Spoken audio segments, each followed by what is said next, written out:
राष्ट्रपति हेइछंती एपरि एक विद्यालय पाठ पढ़ी से बोधे ऊपर को जाए ना मुही गोटे एमती राष्ट्रपति गाँव गलिकंदी रे बढ़ी एपरि एक विद्यालय पाठ पढ़ी आज आपण मानकर एठाकार देवदेवी मानकर जाहिरा थान जाहिरा जाहिराय मारांग गुरु को आशीर्वाद रु आपण मानक स्नेह श्रद्धा रु मो पिता माता आशीर्वाद रु आज जो पहुंची पारी पछरे ए गाँव स्नेह श्रद्धा ए गाँव लोक मान आशीर्वाद रही ए गाँव रही देवदेवी मान आशीर्वाद रही तेणु मु भाविली मु निश्चय जीवी थरुटिए मु निश्चय से माटी को पदार्पण करी से माटीर सुगंध को आघ्राण करी से माटीर पवित्रता को स्पर्श करी तेणु मु चली आज एठारे पहुंची मो निश्चित भाव आश्चर्यचकित होइछि मु जो विद्यालय पढ़ुଥିଲି से विद्यालय ए विद्यालय नहीं से विद्यालय कलेवर भिन्न थिला आजिर विद्यालय कलेवर भिन्न से विद्यालय माटीर घर थिला छपर छाउणी घर तले जोठी आमे बसुथिलु किए सप पकई किए बस्ता पकई से माटी कोठी सीमेंट रो थिला तो कोठी माटी रो थिला सीमेंट सब उड़ी जाइथिला आमे शनिवार दिन पुओ पिला माने पुओ सांग माने गोबर गोटे जाउथिले एवं झियो सांग माने आमे सब गोबर देउथिले कि आरो सप्ताह आम क्लासरूम रे धुड़ी न उडू आमे भलरे बस आज जो नूतन कलेवर मु देखि पाउछि मु धन्यवाद देवी केंद्र सरकार शिक्षा मंत्री को माननीय मंत्री श्री धर्मेंद्र प्रधान को मु आसिला परे से बोधे भाविले कि जेहेतु आम मुहामुही विद्यालय को दिन ना दिन जीवी मोर कर्तव्य रोची सहयोग करवा मु धन्यवाद देवा चाहूँ आम समस्ते जाने पाठ पढ़ा को हेले परिवेशर आवश्यकता रही आज परिवेशर परिवर्तन होइछि जना नहीं ये विद्यालय केते छात्र छात्री आज कोठी कोठी रही छंती आज गाँ गहरे मध्य रही छंती आगो को मध्य जाय छंती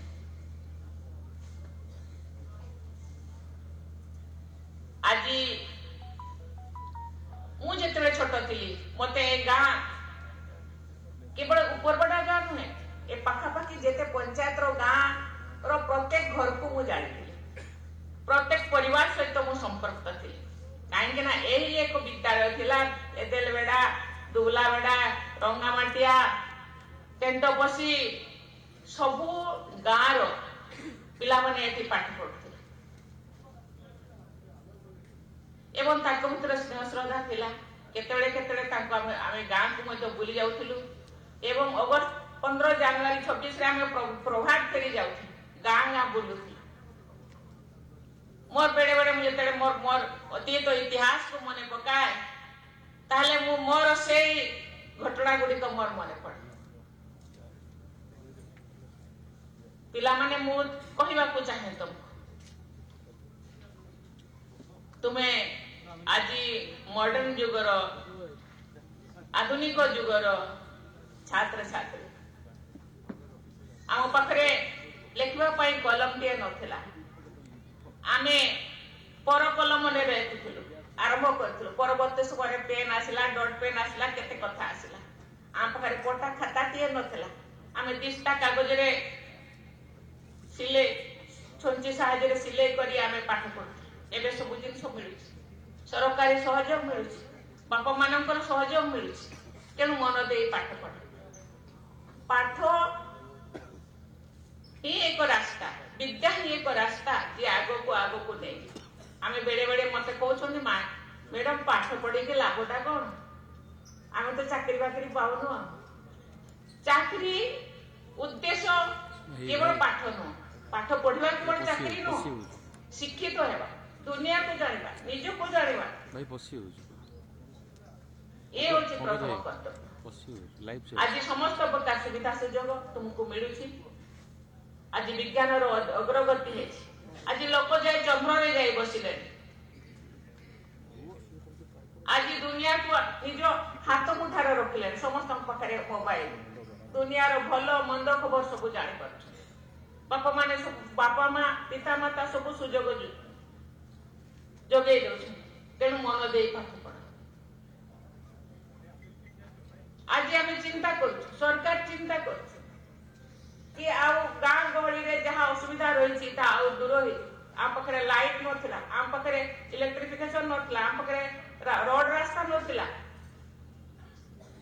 आम पाखे किसी नथिला सेतबेले आमे डिबिया लो लंठन आलुओ केतेबेले लंठन काच भांगी जाउथलो ताकू तो काच किणवा पैसा नथिला दुआरे आमे पाठ पढ़थि किंतु आम पाखे जुनून थिला पढ़िबार आग्रह थिला। मते ए विद्यालय रे जेतबेले क्लास 3 रे मते स्कॉलरशिप मते नै गले मो पाखे पेन नथिला मो पापा को मु कहली बापा मो पाखे पेन नै कहले मु मागी करी आइ दउछि जे मागी की जेतबेले आनु से एक्स्ट्रा पेन देबो ना से तार निजर फल पेन ता देबो की मोर हाथ मोर फ्रॉक पूरा काली हो जाउतला। क्लास 7 रे आमे जिंगड़ी पोखरे क्लास 3 स्कॉलरशिप देथिली। पंचम रे आमे हाटबागला स्कूल रे आमे स्कॉलरशिप देबा को जाई। 7 रे आमे 7 आज जेमती एथि 8 पर्यंत अछि सेतबेले को 8 पर्यंत नथिला 6 7 आमे सेपटे जे कुडाडी पा को आ जाउछि सेठी 6 7 स्कूल थिला। आमर एथि बासु सार अछंती डिसेंबर सार अछंती से माने सेठी पाठ पढौतले आ एथि बसंत सार हमको एथि पाठ पढौतले बसंत सार बा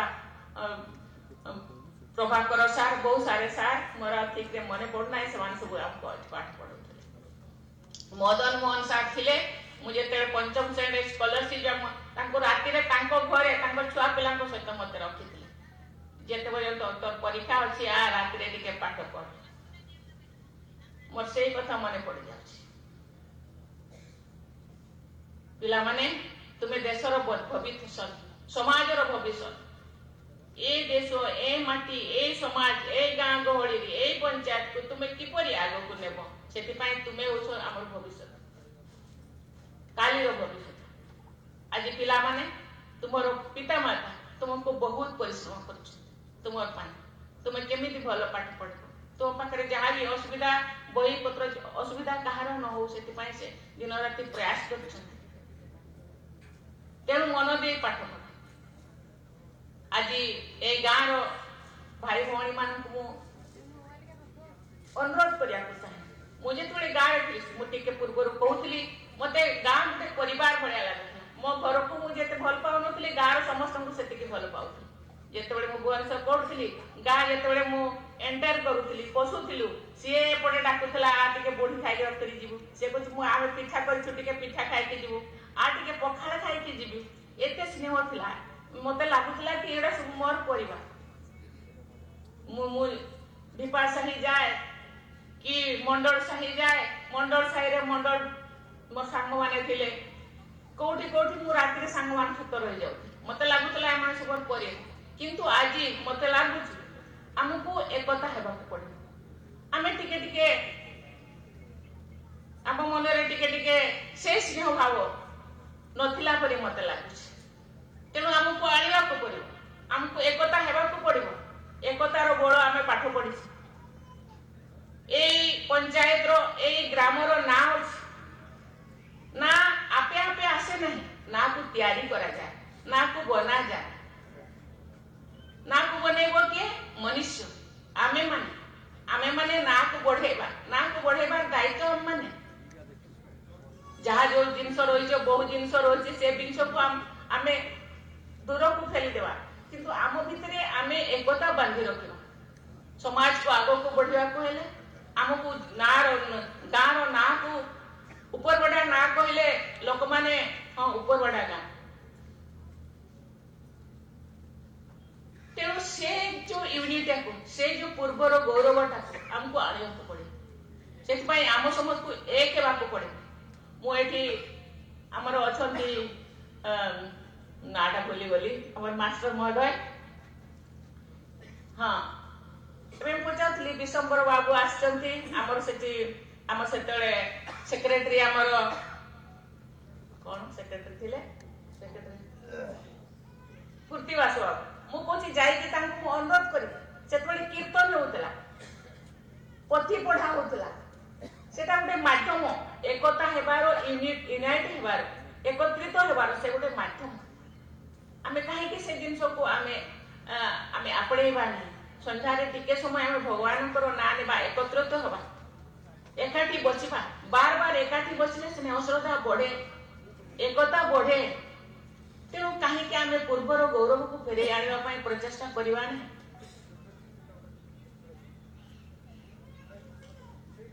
ବାଲିଆଡିପାରେ ବି ସେମିତି ସମସ୍ତେ ମୁଁ ସମସ୍ତଙ୍କୁ ଅନୁରୋଧ କରିବି ଏଇ ପଞ୍ଚାୟତର ନାଁ ଏଇ ଗାଁର ନାଁ ଆମ ଏରିଆର ନାଁ କୁ ଆଗକୁ ନେବାକୁ ହେଲେ ଆମକୁ ବହୁତ ଉପରକୁ ଚିନ୍ତା କରିବାକୁ ଆଉ ଭିତରେ ଥିବା ଯୋଉ ବି ଭାବ ଥିବ ଯୋଉ ବି ଅସୂୟା ଭାବ ଥିବ ତାକୁ ଦୂରକୁ ଠେଲିବାକୁ ପଡେ। ମନୁଷ୍ୟ ଜୀବନ ଆଜି ଅଛି କାଲି ଦେଖୁ ଦେଖୁ ମୋର 66 ବର୍ଷ ହେଇଗଲାଣି। ମତେ ଛୋଟ ପିଲା ଭଳିଆ ଲାଗେ। ମୁଁ ଯେତେବେଳେ ସ୍କୁଲରେ ପଢୁଥିଲି ଆମେ ଏଇ ଗୋଟେ ହିଁ ଥିଲା ପାଠ ପଢିବା ପାଇଁ ଗୋଟେ ହିଁ ବିଲ୍ଡିଂ ଥିଲା ମାଟିର ବିଲ୍ଡିଂ। ମତେ ଆଜି ବି ମୁଁ ନିଜକୁ ଛୋଟ ଛୁଆ ଭଳିଆ ମନେ କରୁଛି ଯେ ଆମେ ଏଇଠି ସ୍କୁଲର ରୁମ ଦେଖିଲା ବେଳକୁ ମତେ ଲାଗୁଛି ନାଇଁ ଆମେ ଏଇଠି ପଢୁଥିଲୁ ଏଇଠି ଏମିତି କରୁଥିଲୁ ଏଇଠି ଆମେ ଆମର ଖୁସି ଆମେ କୋବି ବାଇଗଣ ଏ ସବୁ ଲଗଉଥିଲୁ ଆମେ ପୋଖରୀରୁ ପାଣି ଆଣିଥିଲୁ କିଛି ପାଣିର ବ୍ୟବସ୍ଥା ନଥିଲା। ଏତେ କରିକି ମଧ୍ୟ ସେତେବେଳେ ଲୋକ ଏକତ୍ରିତ ଥିଲେ। ଆମେ କାହିଁକି ଏକତ୍ରିତ ନୁହଁ ଆମେ କାହିଁକି ୟୁନାଇଟେଡ ନୁହଁ। ସେ ବହୁତ କିଛି ରହିଛି ସେଟା ତା ବାଟରେ ଥିବ ଯେହେତୁ ସେ କାମ ହେବ ସେଟା ତା ବାଟରେ ଥିବ କିନ୍ତୁ ଆମେ ୟୁନାଇଟେଡ କେନ ହେବା ଏବଂ ୟୁନାଇଟେଡଲି ଆମେ ଆମ ପିଲାମାନଙ୍କୁ ପାଠ ପଢେଇବା ପିଲାକୁ ପାଠ ପଢେଇବା କେବଳ ଶିକ୍ଷକର କାମ ନୁହେଁ। ପିଲାମାନଙ୍କୁ ଆଗକୁ ବଢେଇବା କେବଳ ଶିକ୍ଷକର କାମ ନୁହେଁ ଅଭିଭାବକର କାମ ମଧ୍ୟ ଏବଂ ସମାଜର କାମ ମଧ୍ୟ। ମତେ ସମସ୍ତେ ମତେ ଭଲ ପାଉଥିଲେ। ମୁଁ ଯେତେବେଳେ ଯାଉଥିଲି ମୁଁ ଦୀପା ସାହି ଯାଉଥିଲି ସେ ସବୁ ସାହି ଯାଉଥିଲି ସମସ୍ତେ ମତେ ଚିହ୍ନୁଥିଲେ ମତେ ବହୁତ ଭଲ ପାଉଥିଲେ। ଭଲ ପାଇବା ସେ ସ୍ନେହ ଶ୍ରଦ୍ଧା କରିବା ଆମେ ସମସ୍ତଙ୍କ ଛୁଆକୁ ସ୍ନେହ ଶ୍ରଦ୍ଧା କରିବା ଏବଂ ସମସ୍ତେ ପାଠ ପଢିବା ପାଇଁ ମତେ ସାଲା ଦେଉଥିଲେ। ମୁଁ ବହୁତ ଖୁସି ଯେ ମୁଁ ଏ ମାଟିର